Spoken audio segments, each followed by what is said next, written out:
Marital norms of permanence, fidelity, and exclusivity are vital to the stability of procreative relationships and serve the common good of society.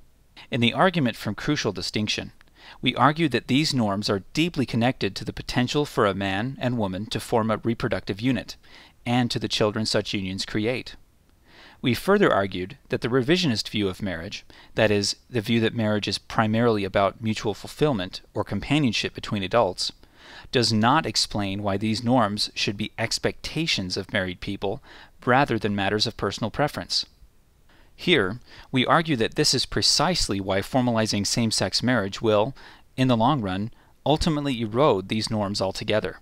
Formalizing same-sex marriage makes the revisionist view of marriage a matter of state policy, and disconnects the idea of marriage from the idea of procreation in the eyes of the law.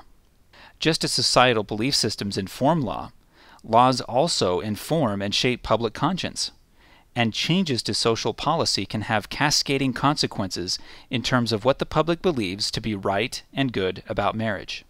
Gurgis, Anderson, and George explain, quote, "By regulating marriage entry and exit, and by helping and sometimes requiring the government as well as individuals and civic institutions to treat certain couples as a unit, marriage law sends a strong public message about what it takes to make a marriage, what marriage is. This in turn affects people's beliefs, and therefore their expectations and choices about their own prospective or actual marriages." End quote. Because the revisionist view of marriage, where marriage is thought of as an emotional union, does not offer a strong reason for permanence, fidelity, and exclusivity to be anything more than a matter of personal preference, a state policy grounded in the revisionist view of marriage no longer has sound reason to promote those norms, and they will become matters of personal preference. Further, formalizing same-sex marriage signals to the public that fathers and mothers are interchangeable. That is, that two fathers and two mothers are equivalent to having both a father and a mother. Whether intended or not, this ultimately signals that both fathers and mothers are also expendable.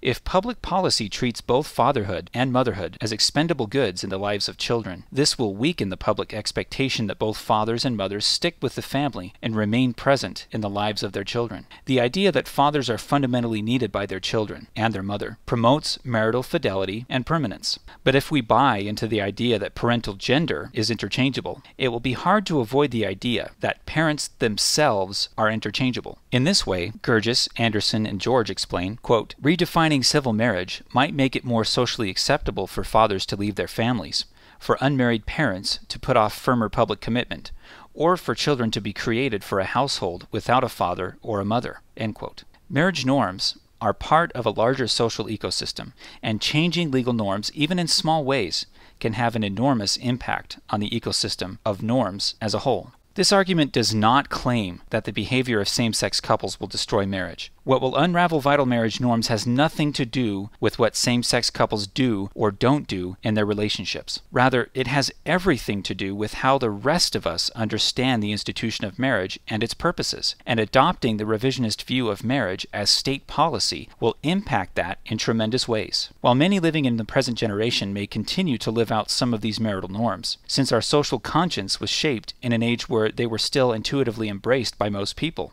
will future generations live out these norms if they do not understand marriage in a way that naturally calls for them? We can approve of same-sex relationships, but still understand the costs of using marriage law as the vehicle for normalizing them. If marriage really is a vital social institution, then the possibility that adopting the revisionist view of marriage will erode crucial norms of permanence, exclusivity, and fidelity should concern us all. Whether the concerns hold true or not, they should at least be considered a rational point of conversation in the marriage debate, and something that should warrant further consideration.